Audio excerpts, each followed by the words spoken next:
Imagine करो एक ऐसी लड़की जिसका चेहरा आपको हर एक दूसरे टीवी चैनल पर दिखाई दे रहा हो, जिसे हर लोग इतना प्यार कर रहे हो कि हर मूवी में बस वो एक्ट्रेस आपको नजर आ रही हो।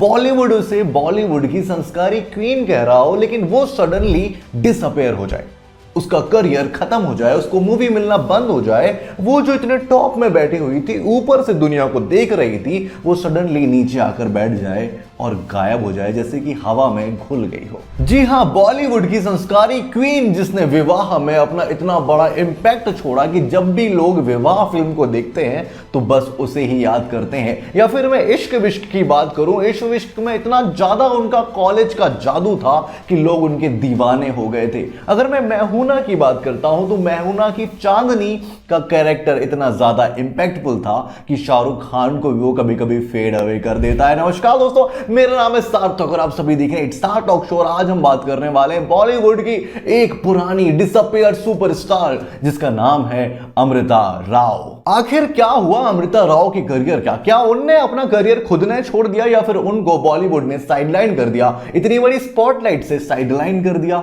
या ये खुद का फैसला था? आज पता करेंगे सब कुछ इस वीडियो में। दोस्तों एक मिनट भी स्किप मत करना वरना आप रिग्रेट करोगे। चलो शुरू करते हैं postmortem of career of Amrita Rao. Amrita Rao जिनका जन्म हुआ मुंबई के एक कॉन्कना फैमिली से। उनका कभी भी एक्टिंग में कोई पैशन नहीं था, वो कभी भी कोई एक्टर नहीं बनना चाहती थी। इवन वो तो एक साइकोलॉजी की स्टूडेंट थी जो कि अपनी पढ़ाई सोफिया कॉलेज से कंप्लीट कर रही थी।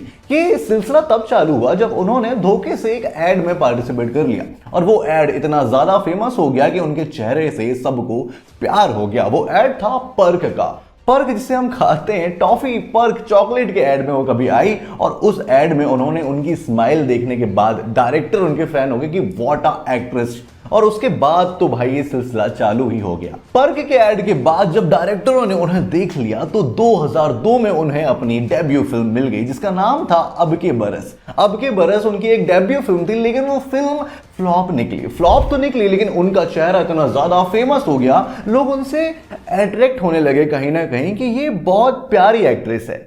और फिर 2003 में आई गेम चेंजर इश्क विश्क। जी हाँ, शाहिद कपूर के अपोजिट में आया रोल इश्क विश्क, जिसमें उन्होंने पायल का रोल निभाया। वो बहुत ही ज्यादा क्यूट एक कॉलेज क्रश जिसको सब लोग सपना देखते हैं, वह रोल था इश्क विश्क में अमृता राव का। और इतना ज्यादा लोगों को पसंद आया कि वो उन्हें ओवरनाइट स्टार बना दिया। बिल्कुल ओवरनाइट स्टार। पता भी नहीं चला कैसे सडनली एक हीरोइन जो कि हीरोइन बननी भी नहीं चाहती थी, वो हीरोइन ओवरनाइट सुपरस्टार बन चुकी थी। और फिर दो हिट पे हिट, हर फिल्म जिसमें अमृता राव हाथ रख देती वो फिल्म हिट हो जाती। मैहूना में अमृता राव ने चांदनी का रोल किया। चांदनी जो टीचर बनी हुई थी, वहां पे शाहरुख खान के साथ उनको स्क्रीन शेयर करने का मौका मिला। शाहरुख खान के साथ फिल्म करना कोई आम बात नहीं होती है, लेकिन वो फिल्म शाहरुख खान के साथ उन्होंने करी और वो फिल्म सुपर हिट निकली। और फिर 2004 में उनकी फिल्म आती है मस्ती। मस्ती में उन्होंने कॉमेडी करके दिखाया और कॉमेडी लेवल की कॉमेडी, जिस लेवल की कॉमेडी, वहां पे अमृता राव एक अलग चेहरा हमको देखने को मिला।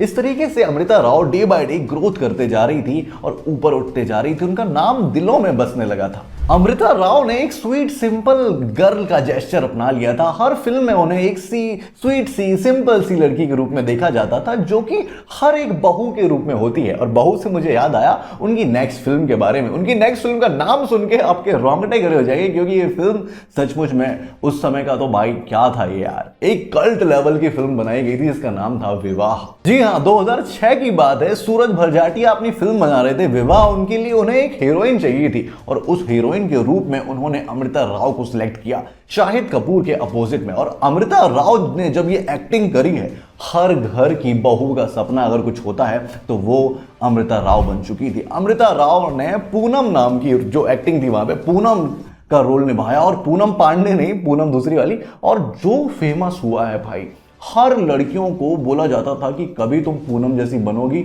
तो तुम्हारी शादी करेंगे, पूनम जैसे तो बन के दिखाओ। मतलब इतना ज्यादा इंपैक्टफुल रोल था पूनम का।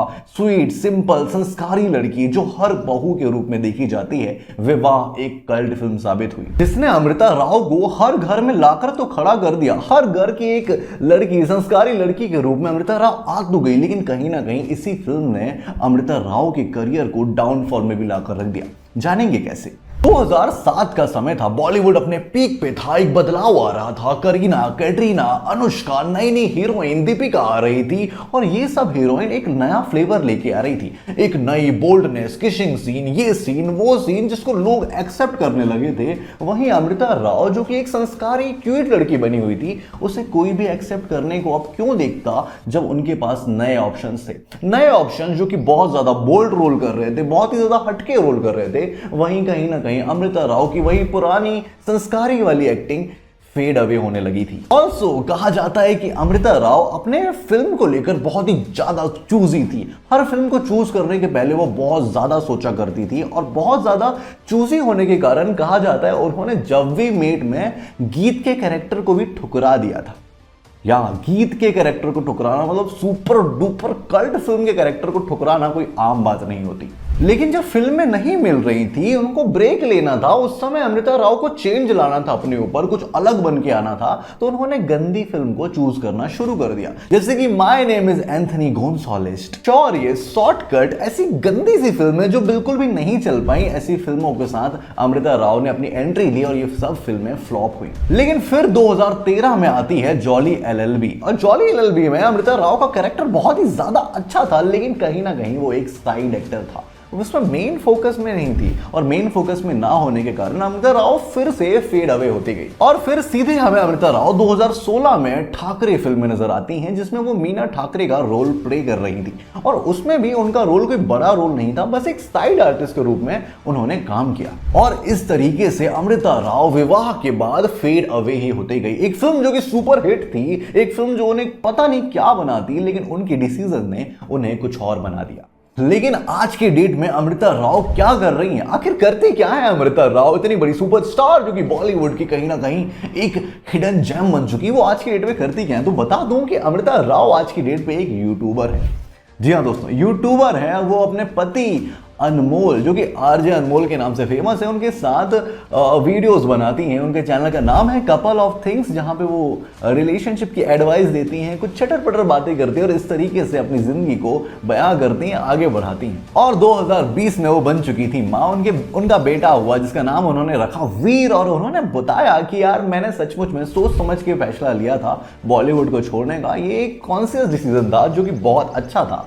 उन्होंने कहा कि मैंने पीस चूज किया ओवर पेपराइजीज, मतलब पेपराजी मुझे नहीं चाहिए, तो मुझे पीस चाहिए था। और आज की डेट में अमृता राव एक हैप्पी फैमिली के साथ अपना वक्त बयां करती हैं, अपना वक्त गुजारती हैं और वो बहुत ज़्यादा खुश हैं अपनी इस लाइफ को लेकर। उन्होंने एक कॉन्शियस डिसीजन लिया बॉलीवुड को छोड़ने का और अपने आप को, अपनी फैमिली को टाइम देना सोचा। पर क्या आपको अमृता राव के बारे में ये पता है? अमृता राव ने आज तक कोई भी बोल्ड सीन नहीं किया, इवन एक भी किसेस वाले सीन अमृता राव ने आज तक अपने करियर में नहीं किया। दैट्स बिग डील, क्योंकि आज के जमाने में बस वही चलता है, वो अमृता राव ने कभी नहीं किया। She is a Konkani, not a north Indian. लोग विवाह देखने के बाद उन्हें नॉर्थ इंडियन समझने लगे थे, या फिर मतलब वो कोंकणी है यार, नॉर्थ इंडियन नहीं है। और आपको पता है she is a cousin of Preeti Rao, जो कि एक्ट्रेस हैं, जो कि सीरियल्स में आती हैं, और उनकी वो कजन है प्रीति राव की। अमृता राव जो अपने करियर के पीक में चल रही थी, तो बहुत बड़े बड़े ब्रांड्स के साथ उन्होंने काम किया। क्लोजअप का कभी वो चेहरा रही, क्लोजअप के साथ उन्होंने काम किया, कैडबरी के साथ उन्होंने काम किया, डाबर के साथ, गोदरेज के साथ, से बड़े बड़े ब्रांड्स के साथ उन्होंने काम किया। एक समय में तो उनकी ही होल्डिंग्स हर जगह हमको नजर आया करते थे। इतनी बड़ी सुपरस्टार थी अमृता राव। कहते हैं बहुत सारे बड़े बड़े रोल्स उनको ऑफर हुए, इवन धर्मा के रोल तक ऑफर हुए, धर्मा में काम करने का रोल था, लेकिन किसिंग सीन या बोल्ड सीन या फिर ऐसे कोई भी एक्सक्यूजेस के कारण उन्होंने उन फिल्मों को ठुकरा दिया और अमृता राव हटके चली। और हटके चलने के बाद आज की डेट पे वो वहां पे बैठी हुई है जहां पे वो सचमुच में बैठना चाहती थी। कहीं ना कहीं उनकी लाइफ का एक ड्रीम था पीस, और वो पीस को वो पाली। जिस तरीके से उनकी संस्कारी छवि थी, वो संस्कारी छवि को लास्ट तक बरकरार करा। और उनकी लाइफ ना एक बिल्कुल उलझी हुई नहीं थी, बिल्कुल सुलझी हुई लाइफ थी कि यार यही करना है। Simplicity is the life of Amrita Rao. Amrita Rao की लाइफ एक परफेक्ट एग्जांपल है लाइफ का, कि लाइफ कभी भी स्ट्रेट नहीं चलती। लाइफ में हमेशा अप्स एंड डाउन्स आते रहते हैं। अपनी लाइफ को अपने हिसाब से हमें जीना चाहिए था। अमृता राव ने कभी नहीं सोचा था कि वो एक एक्टर बनेंगे, लेकिन भगवान ने उन्हें एक्टर बनाया, एक पर के हेड में लाया, वहां से डेब्यू फिल्म दिलवाई और कहां से कहां पहुंचा दिया। और लेकिन अमृता राव एक सिंपल लाइफ हमेशा चाहती थी, क्योंकि वो साइकोलॉजी की स्टूडेंट थी, साइकोलॉजी से पढ़ रही थी। सोफिया कॉलेज में उन्होंने अपना काम किया था साइकोलॉजी का, और वहां से पढ़ते हुए एक सिंप्लिसिटी की लाइफ हमेशा से चाहती थी और एट द एंड वो सिंप्लिसिटी को पा चुकी हैं। यूट्यूब में कभी कभी दिख जाती हैं, कुछ ग्लैमर्स वाले शो में दिख जाती हैं, कहीं कहीं टकरा जाती हैं, बट इवन इतने शो में आने के बाद उन्होंने हमेशा एक सिंप्लिसिटी को अपनाया। उनकी लाइफ एक एग्जाम्पल रही है हमेशा से कि लाइफ कभी भी पेपराजी से नहीं बनती, लाइफ हमेशा पीस से बनती है। आपको कैसी लगती है अमृता राव? उनकी कौन सी फिल्म आपको बहुत ज़्यादा भाती है, बहुत ज़्यादा पसंद है? मुझे कमेंट करके बताओ। और कौन सा रोल आपको सचमुच में अमृता राव का पसंद है? क्या आप अमृता राव को फिर से कहीं कुछ नई वेब सीरीज वगैरह में देखना चाहते हैं? जैसे कि अगर OTT में वो आती हैं कोई माँ के रोल में कुछ भी, तो ऑडियंस तो एक्सेप्ट करेगी मुझे लगता है। अगर आप एक्सेप्ट करने वाले हो मुझे कमेंट करके बताओ। मिलते हैं नेक्स्ट रिव्यू में, जहां हम किसी नए हिडन जेम को, पुराने हिडन जेम को ढूंढ कर निकालेंगे, उनके बारे में बात करेंगे, उनके सब कुछ आपको बताएंगे। मेरे चैनल को सब्सक्राइब करो। मिलते हैं नेक्स्ट रिव्यू में, जहां हम किसी नए हिडन जेम को ढूंढने वाले हैं। तब तक के लिए